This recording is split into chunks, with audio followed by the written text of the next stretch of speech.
escaping me that I was, and so that was like this frantic rat race to kind of keep up to the information that was being presented to me, whatever the case might be.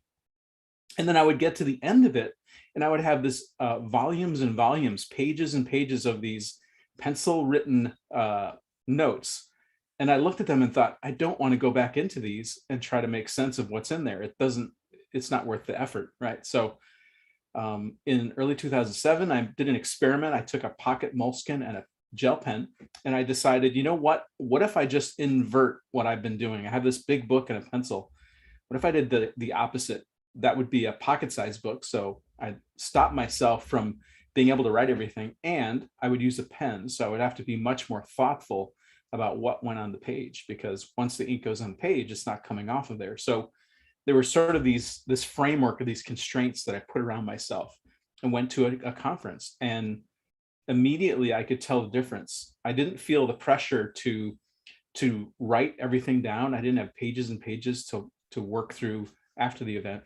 I suddenly was doing analysis in the moment. I was doing it right there while I was listening, deciding what was most important, making sense, making connections, and then capturing that on the page using writing and drawing and lettering. Those were the three components that I started to use. And I had so much fun that I could not wait for the next event. And that was really where sketchnoting was born for me. Fast forward to about 5 years later, I was able to write a book. One of the challenges of writing the book was, how do you convince people that they are able to draw? Because there were many people not like me who did not make it out of school being able to draw, right? It was something they left behind when they were in junior high or when they were a young child, right? So how do you convince people who haven't drawn in maybe years and years that they still have the capability? And what I came upon was this idea of ideas, not art. And the concept was this, that we are not in a drawing contest. Our work is not going to be hung in museums. Well, maybe it will if it's really good. But the idea is that you're just communicating information either to yourself or to your future self or to someone else. So why are we putting so much pressure on ourselves to make everything beautiful? Like we have to be illustrators to even touch a pen to paper. It didn't make sense. So that's where this concept of ideas, not art, comes from. It's about the idea capture. If it happens to be art, all the better, but it's not required. And it just reduces the pressure on you as people who draw to not feel like you have to be this amazing artist to even begin. So that's where we begin with this concept. And what I'm going to teach today is a really simple concept that I think will really help you in your customer experience journey. I know it helps me a lot when I try to visualize the process or the flow, any kind of information I want to visualize. As I saw, Chantel, you were doing a great job yesterday on the whiteboard. So I know Chantel knows this concept. And it's this idea that we break things down in a really simple way so that it's easy for you to conceptualize drawing things in a simple way. And that's the ideas, not art approach. So with that, I'm going to switch over to my other camera. And I will, looks like Chantel, you might have to give me rights to switch to do sharing. I guess I might need to be a co-author. Let me quickly just get that done. Tell me when you're ready and then I'll pop it over. Just hang in there.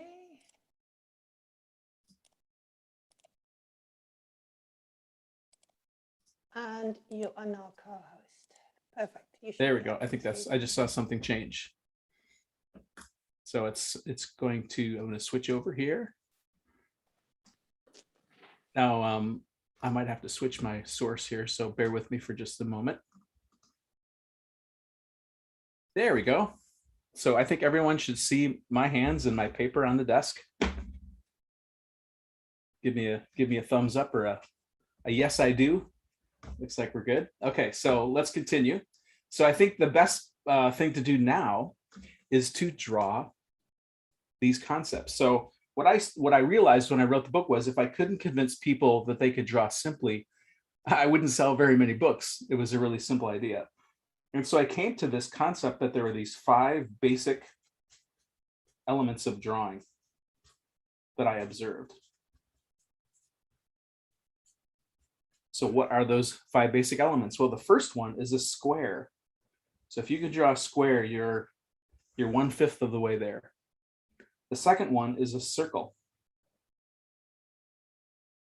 And none of these have to be perfect either, by the way. The third is a triangle, like so. The fourth is a line. And then the fifth is a dot. So I have many friends in the visual thinking community. They have different library items that are squiggles and such. When I really boiled this down, I felt like these were the 5 basic elements that I used to draw most everything that I did. And that there were ways to adapt some of these, as you'll see. So a circle can also be an oval, square can be a rectangle, there can be all sorts of triangles. Lines can be squiggly or jagged. So this provides lots of variety. So to give you an idea how this works, let's start with something very simple. So if you follow with me, first thing you'll do is draw another square like so. And then on top of it, I want you to draw a triangle like this and just connect it up. So what we've done with 2 elements of the 5 is we've drawn a house, right? This is pretty common if you've grown up in the internet age. This is the home icon on most internet browsers, right? Or in many other software components. So now let's add some detail though. We can stop here. Of course, this is great. And when you're doing sketchnoting specifically, or the work that you're doing with Chantel, is this idea you're mixing words and images together, right? Because the words give power to the images and the images give power to the words, and then they become even more powerful together. So you got this now, right? So you could get away with this being a house. However, we can add more detail. So what if we add another the square in the form of a rectangle for a door,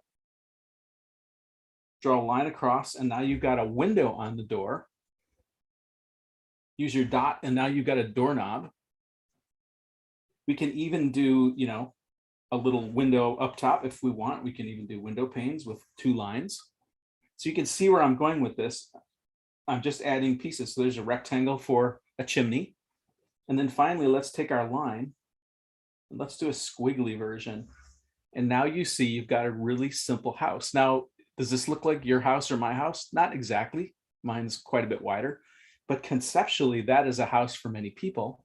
And again, we've got the words and the images are helping each other out, right? So this starts to give you an idea of like how we're building with it. I almost feel as though using these elements is like using Lego bricks and connecting them together to build things. So this is the concept. So let's, as an exercise, let's do a few more things together. So I'm a big believer in teaching concepts and then applying them right away.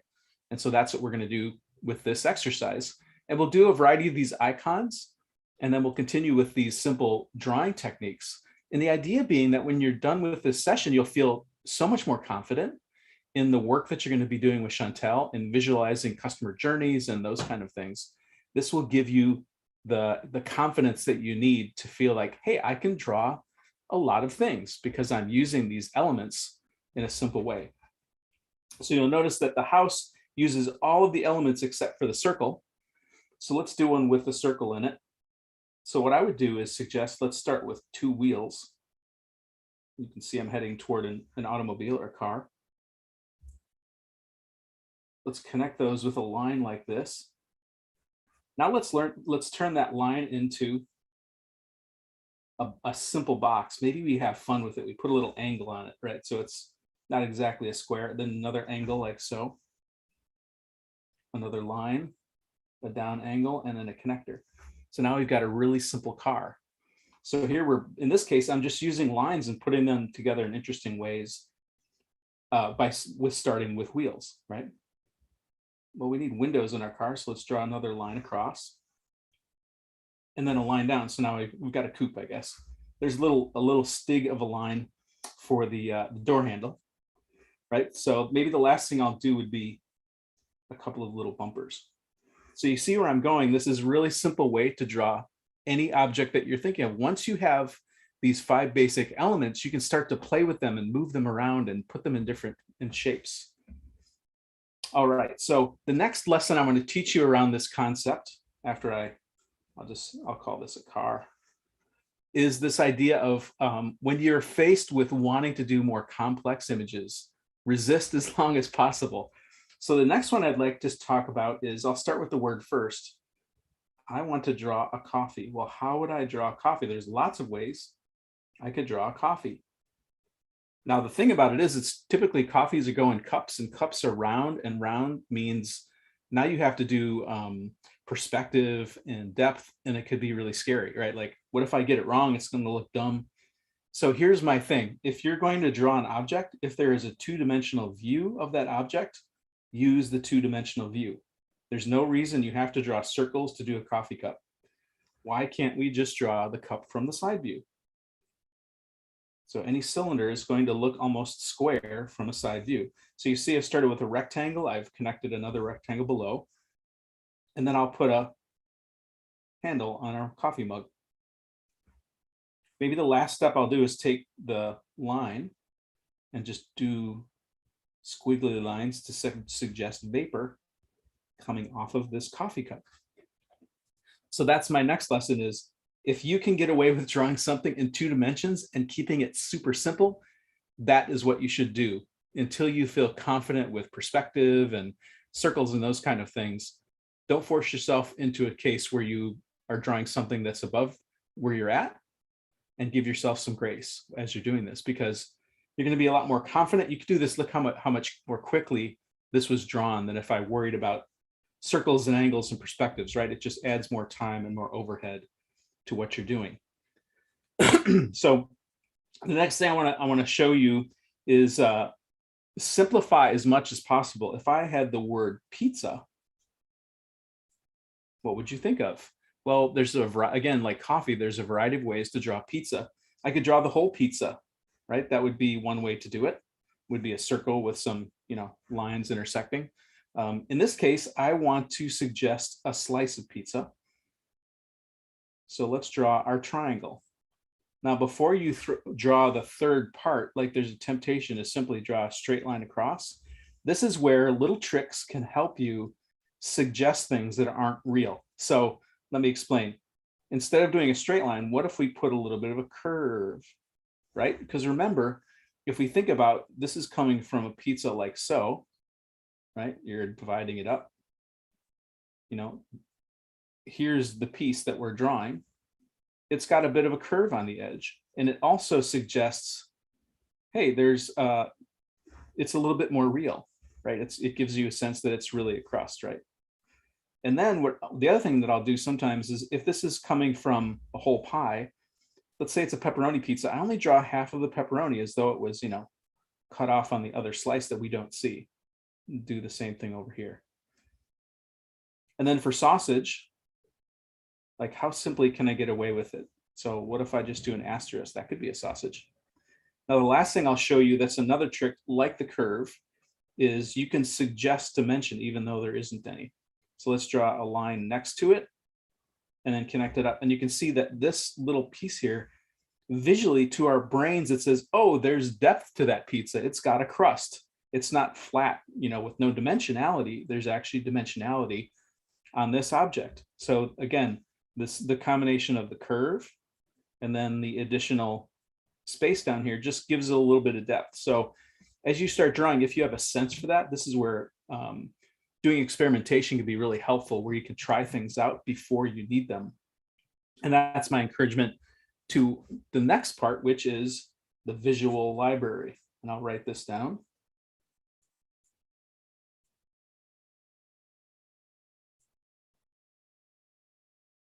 So the concept of the visual library is that as you start to draw these simple objects like this, you start to build a library of things you're able to draw. The more you draw them, they become part of your memory. But there's no reason why you couldn't even have sheets of paper a lot like this, where you draw the common icons you do all the time and you keep them in the back of a notebook. And when you say, how is it again that I draw the mug? Then you would pull it out. Oh, that's right, I draw it this way. And it becomes your reference. And over time, the more you draw these things, they become elements that you just have on command in your memory so that you can draw them however you like. So that's the concept of the visual library, where you store this information in your head and you're able to build these type of icons on the fly. So one of the things that I would recommend for if you're doing this in a business sense, is that maybe this visual library is something, so let's say you're with a team, you might want to have, the same visual library between two team members or multiple team members so that you agree on this common library. I've worked with clients before, an ad agency in New York that wanted to have a common library that when they would pitch to customers, they would use the same icons to do their visualizations. And they said that was very helpful for them. So we worked for an afternoon and built a common library that they used together. All right, so that's the really basics for the 5 basic shapes, right? The 5 basic elements, and then drawing simple things. You can kind of see where this is going. So anything that you're thinking about drawing, this provides you that capability. So let's move on. I'm going to teach you a few more things before we go to the Q&A. So the second thing I'd like to talk about is lettering. I love lettering. So I want to show you some tricks that I use for lettering that may help you. So the first one is what I call 2-line lettering. And this is a way to get relatively bold lettering in a simple way. And the idea is that I'm going to use your name, Chantel. So the concept is you draw a single line first. So let's just do Chantel. I'm going to do your name, Chantel, in all capitals. So we start with this, follow along. See if I fit it on the page. I think I should. Okay, so we've got a single line of the word Chantel. So the idea around 2-line is the way to bold this is simply to draw another parallel line next to the one that you've drawn. So let's just do that. And you can see that I'm basically building depth to the letter as I'm working.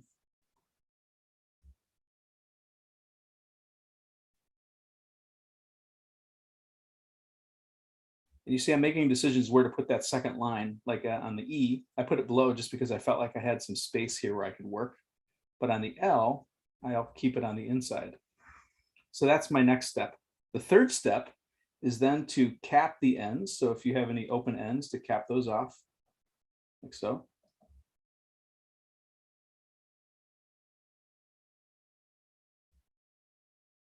And this gives you a guide for where when you color it in, you know where to stop. It just feels good to cap things off. So then the last thing you'll do is come in and wherever you see the white, just fill it in with dark. So I'm a believer in, like, if you look really closely, there's little specks here on the C. I've always liked little like lines that are still in there. And the reason that I like those little lines is because it reminds people this is not a font. This is not produced by a machine. It was produced by a person. And it's got some character to it. So if you miss a few little lines, it's okay to do that, unless of course you must complete those and make them perfect. So here you can see where we started was a single line. We added a second line, we capped the ends, and then we filled it in. And now look how nice and bold that lettering is. So if there's a place where you wanted bolder lettering, this gives you a quick technique for producing bolder lettering. The last one I'll show you, and this one takes a little bit more planning, is 3-line. And I'll just do a single character to show how that works. And so let's start with an H. I like the H. So we start with a single line like so. Just like the 2-line, we put a single line next to the one we've drawn. But with 3-line, you draw one on the opposite side as well. So you end up with 3 lines. We cap it just like before. Now look how much bolder this letter will be when we fill it in. So then we fill it in, and you've got a nice bold letter. As I say, this one takes a little more planning for a couple of reasons. One, you can see if you make the letters too small, all this inner space could be tight, right? Also, the space between the letters, if you're doing letters, because it expands so rapidly, you might end up with something that's a little too close over here, right? So you have to be careful about your spacing. So this one is a little bit more for a planned use. So if you want to have a really bold headline, You might want to actually use pencil to kind of lay out where you think things will be and then draw with the ink on top of it. But it's a powerful way and a simple way to draw letters. Because the alternate I'll tell you is this idea that you would draw the line and then you would have to try and match it like so, right? In this case, you're building sort of a framework that you can fill in, like you're not as precious about it, and it becomes a little easier to fill. And the last thing I'll say about lettering is what a lot of times I'll do is I'll look and I'll just look for any kind of quirks that I want to fix. Once I have it filled in, it's a lot easier to see quirks once the black fill is in there, and then you can find any kind of oddities, like if something's too low, like up here, there's an interesting shape there. I want to sharpen this up a little bit so I can just touch it up a little bit. So that is 2-line and 3-line lettering. So I think the next two things I'll show you, one are people. I'll show you two different ways to draw people, and then we'll talk about faces. And I think that should be a good session for today, and then we'll open it up for questions. So now let's switch to a new sheet of paper. So let's do people. So the first thing I'll say is if you draw people as stick people, hey, that's great. There's nothing wrong with drawing stick people. It's very effective, it's fast. What I will tell you is that if you want to have more personality or more options drawing people, there are two other ways I'd like to share. So the first one is one that was taught to me by my friend Dave Gray. And it's very similar to the stick person. So you can start with a head and a neck, but instead of just a line, we actually draw a rectangle for a body. There's a couple of good reasons for this. Number one, now you can just hang the arms right off of the corner of the top of the rectangle and then the legs off the bottom of the same rectangle. Then we can do feet. For hands, I just like to use like Lego person hands, like claws, I guess, with there. Really simple. So again, it's almost as fast as a stick person, but you've got the advantage of, you know, where to hang those letters. And then you can do things like, oh, let's make this a businessman with a tie, right? So you've got some canvas, I would say, here that you can work with. Put some pants on the old business person here. Maybe we give them some shoes, right? So it's a nice framework that you can work with to draw somebody. So it's kind of cool too, is that if you want to show someone in action, this is a great way to draw people. So let's start with a rectangle that's a little bit tilted like so. And this will be to demonstrate drawing someone running. So I start and I put the legs on first because I want to make sure I know where they're going. Let's make it the same businessman is late for a train, I guess. I know this is going to be the same person, so I'll fill in his pants. So we then come again to the top corners, and now you have the place where the arms are, like so. We know he has a tie, so I guess I can be funny if his tie sort of is flapping in the breeze like that.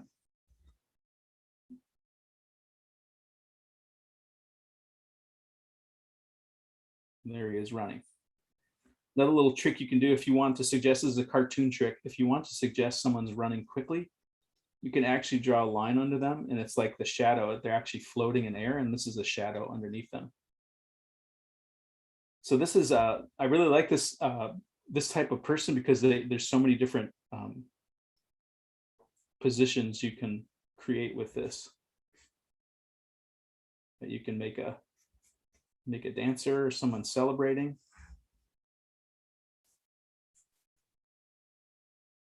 Someone can be, you know, doing yoga. So it's really powerful and useful. So this I call the Dave Gray method, mainly because my friend Dave Gray taught me this technique. I'm not sure where he found it. The other one is called a star person. Now, if you see a graphic recorder, someone in the front of the room who's drawing on a large scale board, this might be the type of person that they use.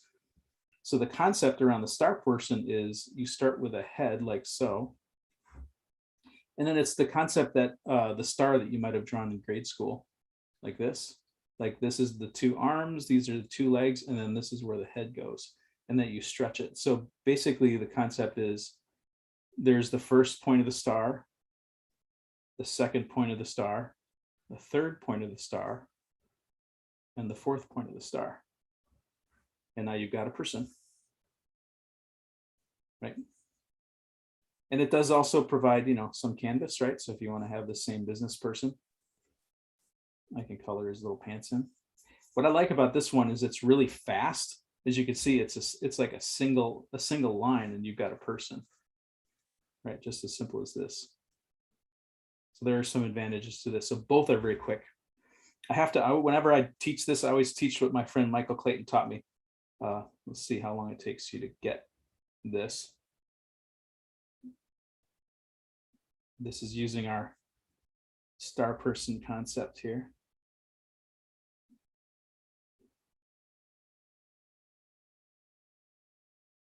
It's the sumo star person. You guys, a little sumo wrestling gig on there. So those are two ways to quickly draw people. Again, like if you like stick people, great. Nothing wrong with stick people. They can be just as useful. They're fast. But if you need a canvas, maybe you need to draw, you know, sports numbers, or you need to designate, separate people, and like they have different roles, like in the specific case of what you're learning, it might be helpful to have some kind of canvas where you can write customer or customer success person, whatever, you know, you could put a little icon or indicator, or letter or something to help you define who the people are, right? So that can be beneficial. So let's do our last little tidbit here. This is something I learned from my friend Austin Kleon. He's got some excellent books, Steal Like an Artist, in a variety of others, really great guy.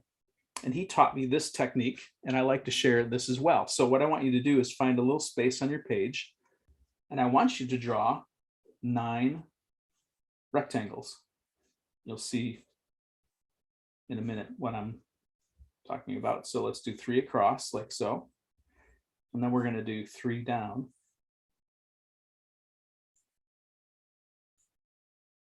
And then fill them in. So you end up with 9 rectangles, or they could be squares.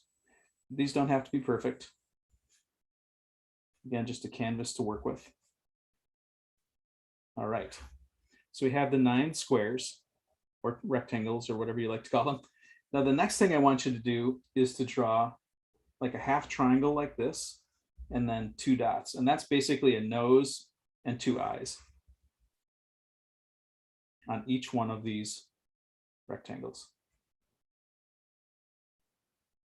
After a while, you get pretty good at it. So this is another way to draw faces, a little expression. And the concept behind this exercise is to show you that it doesn't really take much to change the expression on a face. So now you should have the 9 squares should have a nose and 2 eyes in each one, with a little space above and below where we can draw eyebrows and a mouth. So what we want to do is going horizontally for the eyebrows, we're going to do 3 different types of eyebrows: a straight line, a curved line up, and a curved line down. And then going in this direction for the mouth, we'll do the same thing. So it's really the same elements on each face. So follow along with me. So what we're going to do is draw this straight line above for eyebrows. Now let's do the second one. I think I said I was going to go this direction. I'm changing it a little bit. Now let's do the next row. Look like the angry row. And then this one, this upside down curve on row 3. Now what it gets interesting. So we sort of have this sense of like vertically, these all have a similar feeling, but once we do it across, you'll start to see this change. So let's start with the first one, single line across. He just looks pretty neutral, right? There's no expression on eyebrows or mouth or anything. What happens when I do the next one? He just looks angry. And this one looks a little confused, I guess, right? Let's go to the next row and do the same thing, but this time, I guess with the smile. So he looks like a happy, normal, happy person. This one looks a little malicious, like he went from angry to malicious, like he has an idea of how to get you back, I guess. I don't know. And then the last one, he looks like it's maybe happy hour. He's been having a few too many beers. I don't know. It's kind of floaty there. Then the last one is the frown. So this person looks sad. He's moved from being upset to malicious to very angry. And then the last one, he looks a bit depressed. So what I think is most interesting about this is that we're only using how many elements? 1, 2, 3, 4, 5, 6 elements, right? If you figure out 1, 2, 3, 4, 5, 6, and yet we have 6 completely different faces. We're really using a limited amount of elements, but we produce 9 different faces. When I presented this to nurses in a medical setting, they thought, hey, this is really cool, because what we do in many hospitals, they have these little whiteboards that they put up in the patient's room, usually a little whiteboard marker on top of it, right?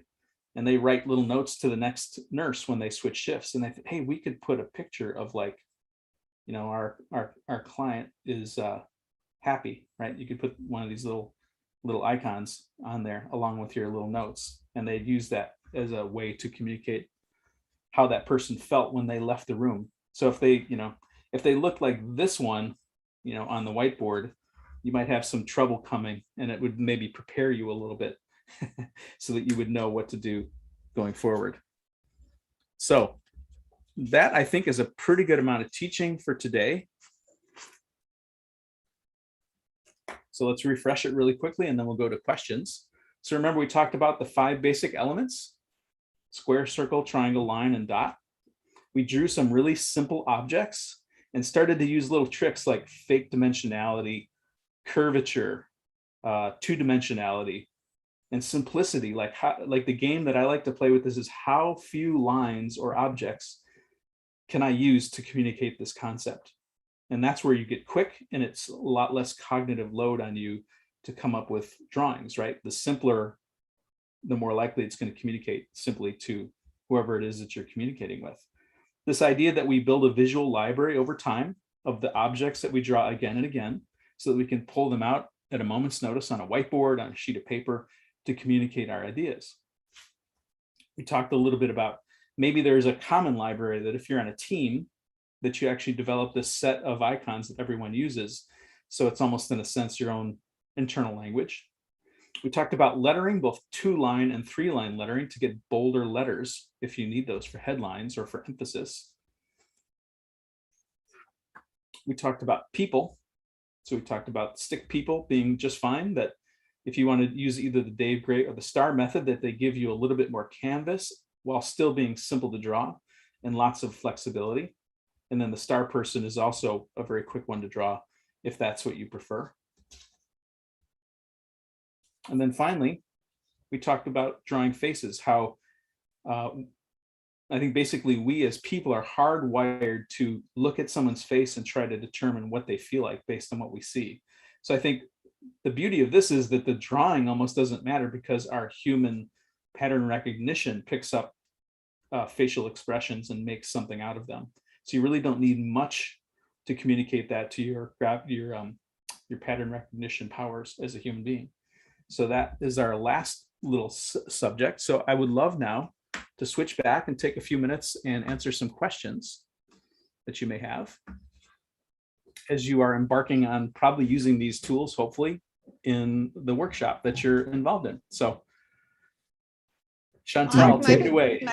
Maybe I can get started just with getting some of your advice on kind of drawing interaction between people. I think really, I mean, the star person is awesome. So on Thursday, the participants we make these journey mapping origami. So they'll be using a little template like this. Yeah. And they'll draw interactions between people. Maybe you can spend just a minute or so just talking about, how do we portray groups of people? How do we portray like interaction between people?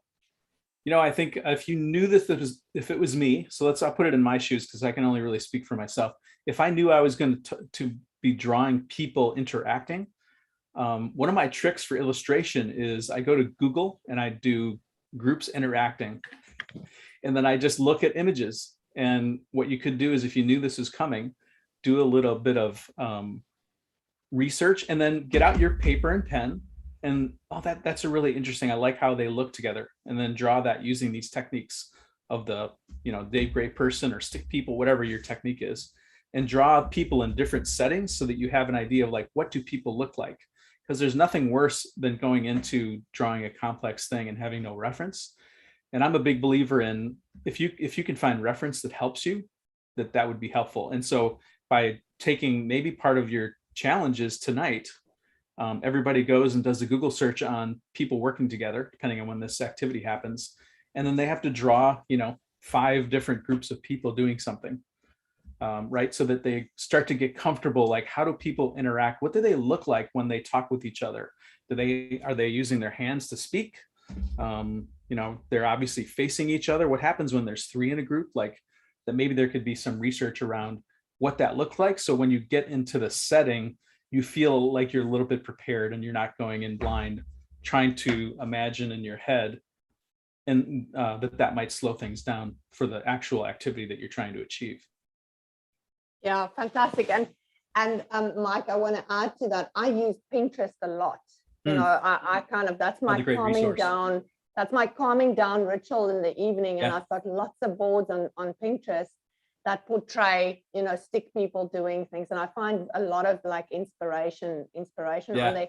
And I think to the teams for this week, you've got a real great opportunity. We've got 5 teams, Mike, and they are each team has 5 people in them. So you have the opportunity really to walk away after this week with a bit of a visual library that you would have developed in your group. So I think that would be a really nice takeaway. They're working on Miro boards, Mike. So they've got, that's great. Like a real great opportunity to walk away with a visual library that everyone can use.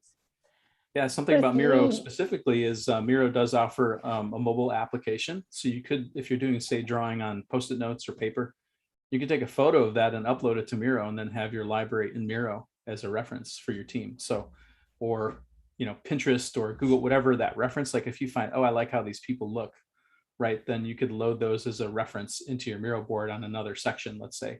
So when the time comes, you can look at those and have that reference available. All right, stunning. Christine, I see your hands up. Yeah, so sorry, as this thing going, I'm trying to think, how am I going to do this? I'm getting so excited. But have you seen, so with the whole journey mapping and process mapping, especially for us, it's the product that we visit with is brand new to us. Would you say that this process of actually, sitting with a team, drawing out these interactions between the different processes, that it actually helps them understand the actual process instead of just having an Excel or slide by slide, no, this is what's going to happen, or just text? Would you say that helps the team visualize better than just words? I think it does, because I think you start to imagine what this, like, you start to put yourself in the shoes of the user or the person who's using your service or being impacted by it. And maybe you start to imagine, if I was in their shoes, what would I be feeling? What would I be thinking about? What would I want?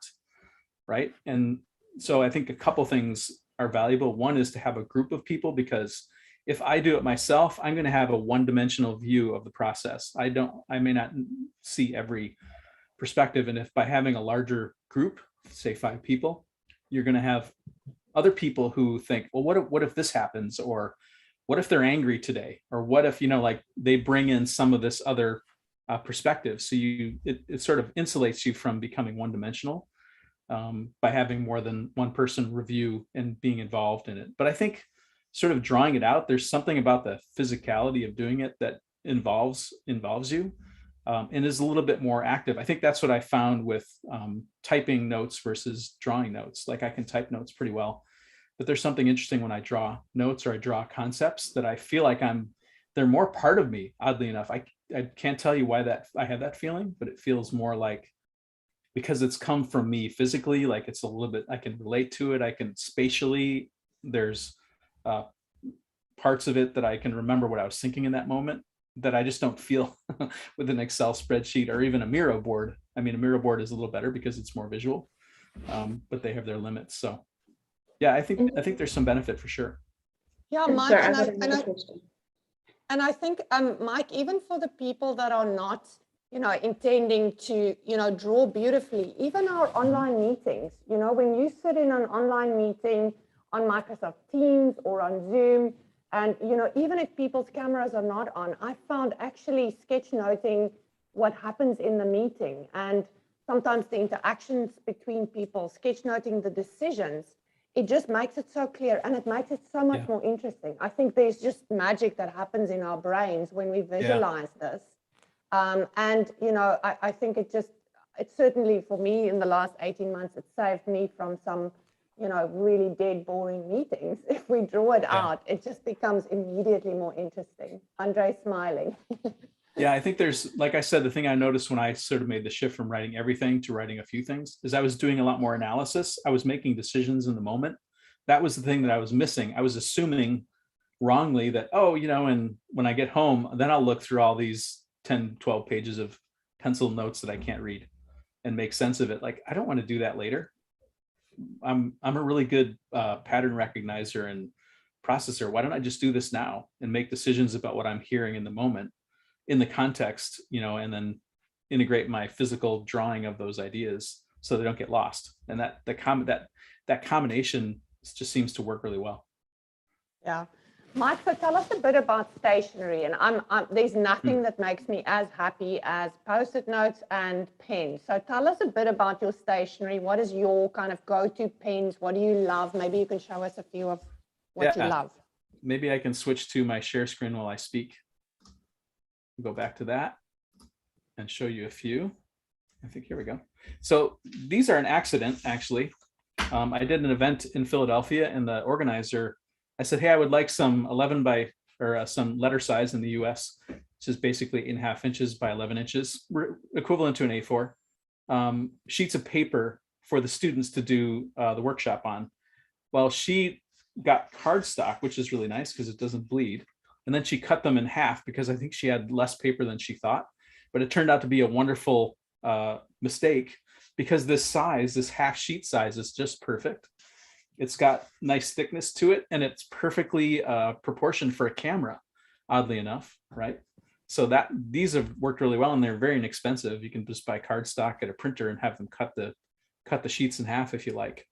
So it's very portable. It's basically an A5 sheet, more or less, if you want to think of it that way. Of course, I use Post-it notes. I have a variety of these. Happen to have blue and orange here. There's a series of pens that I really like, and it's a company called Twoline. They're out of Germany. What's interesting about these pens, this specific ones, these are permanent marker, but unlike a Sharpie, let's say, they're water-based. So when I draw on the page, which is, I was using these markers before, they don't bleed through on the backside. So they lay on the surface because they're water-based. They also don't smell, so you're not smelling alcohol. A couple of other cool things is this company really believes in sustainability. So the tips can be removed, the felt tips can be removed. And then every marker they sell has a little, I can't really see it, but a little port here. You can buy ink and refill it. So if it dries up, you just simply get a bulb of ink and fill it back up again and keep going. So in a sense, these are like lifetime tools, which is kind of cool. And they have a wide variety. They have another series that, this is like a brush pen, right? So I can get a nice gray brush and different colors as well. They also have, fine liners too. So they have quite a variety. And the company is called Twoline. So I think if you go to Twoline. And what I'll do for the folks that are in South Africa, I'll give you a link because they are locally available. We've got Good, that's good to hear. That distributes them in South Africa. So that's what I was wondering, if there's a South African distributor. If there is, that's really great, because the big challenge that a lot of people face with Twoline is because they're a German company, you're paying for shipping, which can be expensive. So having a local distributor is great. So that's really good. I don't know. I'm always trying pens.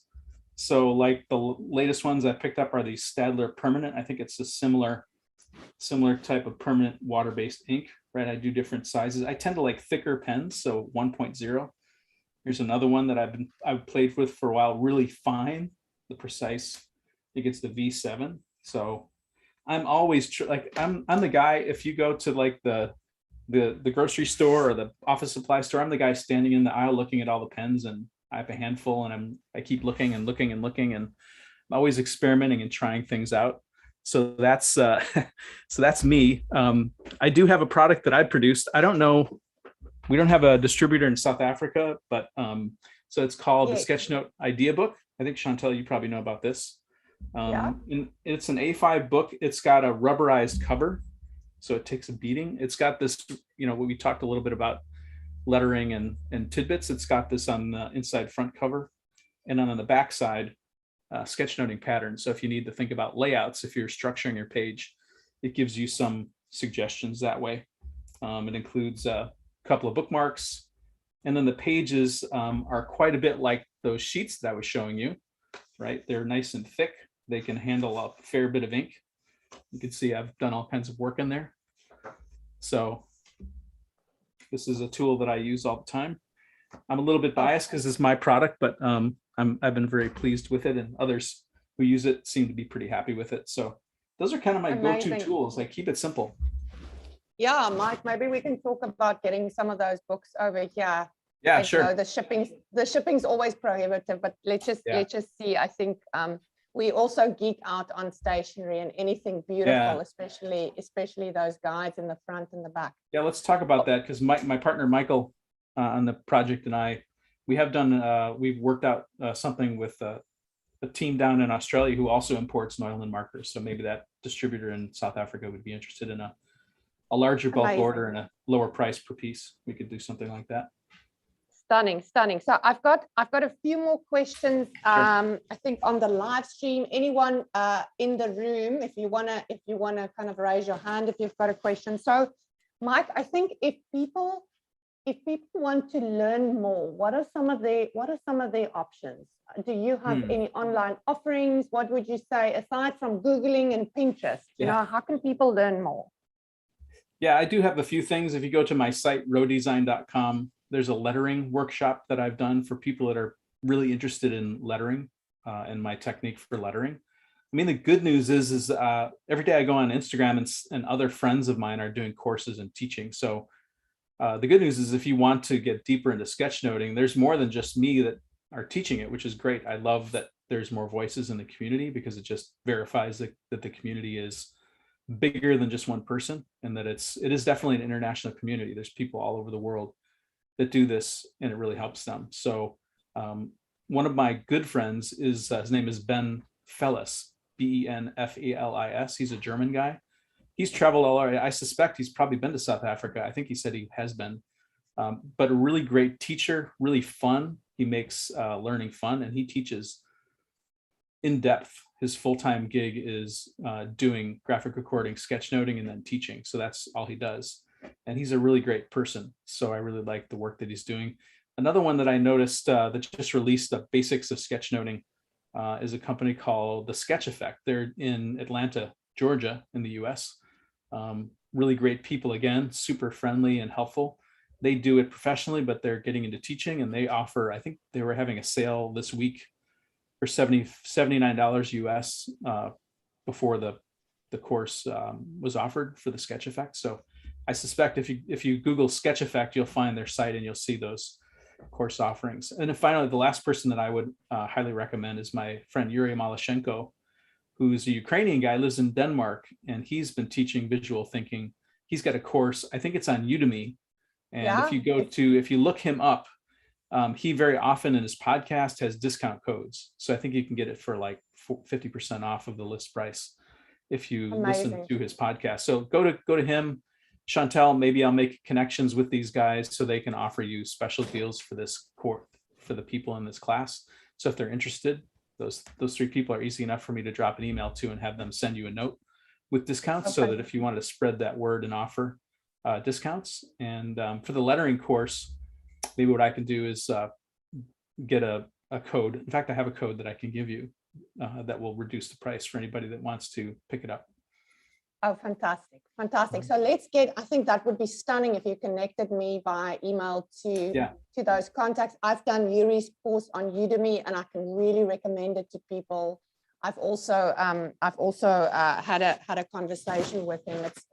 He's just a fantastic guy. So Yeah, he's a great for guy. the people on the program, what we'll do, we'll package a whole lot of links for you. We'll grab these discount codes from Mike and whatever Mike's network can offer us, so that you can have a choice and you have absolutely the best of what Mike recommends. All right. Any other questions? Any other questions before we let Mike go? Christine. Christine has a Yes. question.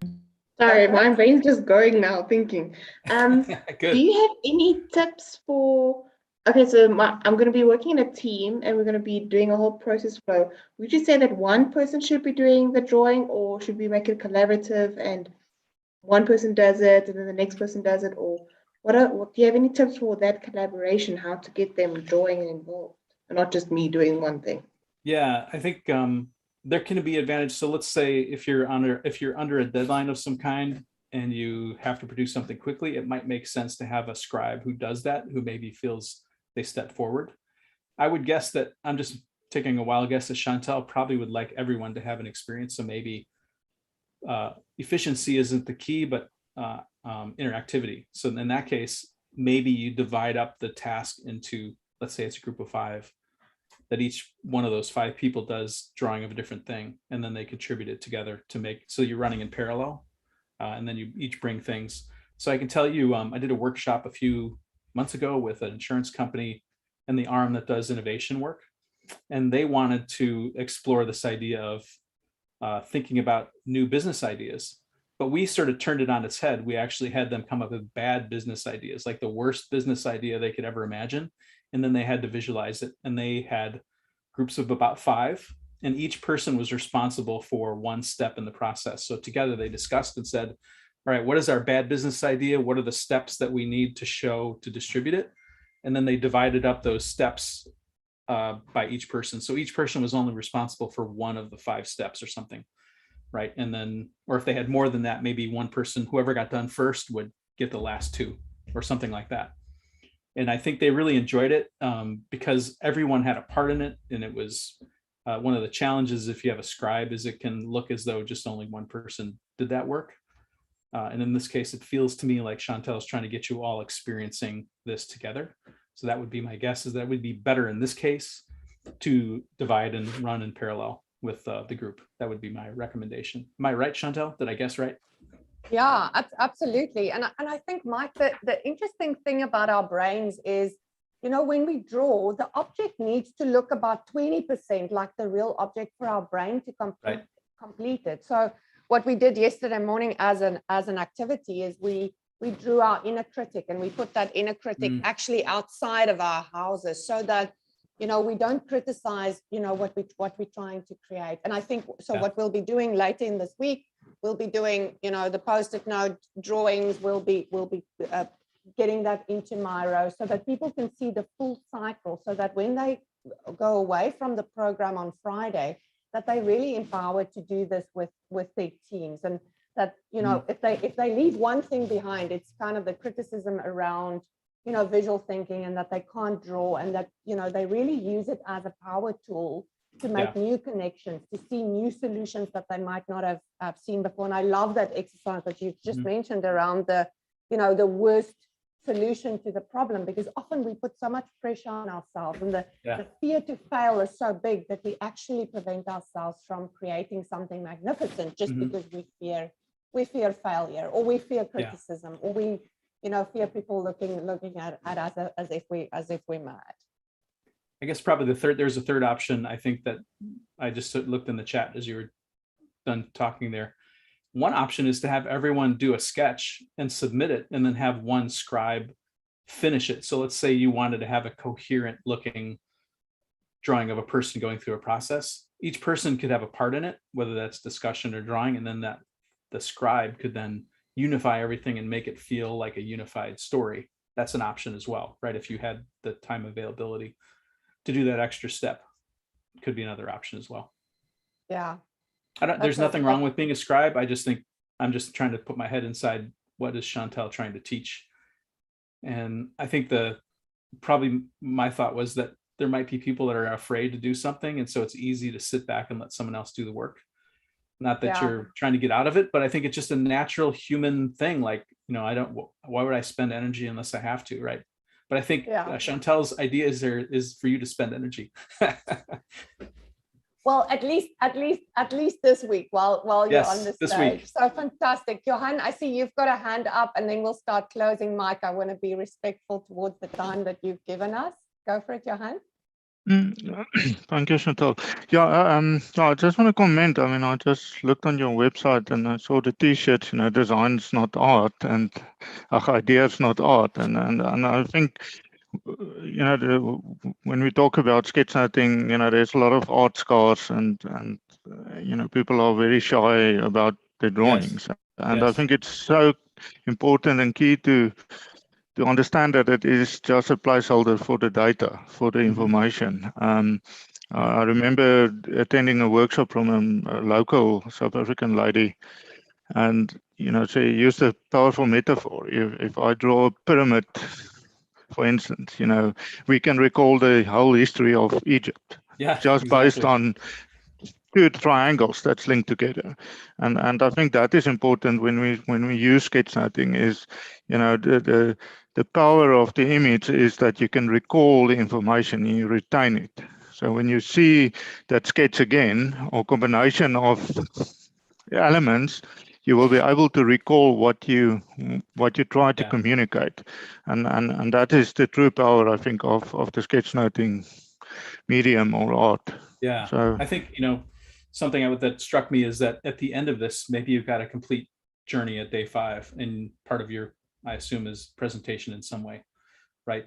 To have the drawn images that you created might be the thing that helps you in the moment to look at that picture. Oh, that's right. In that moment, we were talking about all these things, like you said, the pyramid, it brings back all these memories. And then it makes it easier for you to present the concept because the drawings make sense, the writing below them makes sense, and it all becomes a reference to you to do the presentation. It's super powerful. Yeah, a real great aid to storytelling. Mm-hmm. All right, folks, that is a wrap. Mike, thank you so much for your time. Thank you for giving us confidence. I absolutely loved drawing this, and we'll ask the students to send us some pictures of what they've drawn this afternoon. Yeah. And yeah, we'll be following you online. And once I get those links from you, I'll hook everyone up with the links and the discount code. Great. That sounds wonderful. All right, Mike. Thank you so much. It was lovely. Thanks, let's all give Mike the brand love sign. Let's give him some heart all the way to Milwaukee. We're sending you a lot of love from South Africa and Kenya. Amazing. Wonderful. Cheers from up north.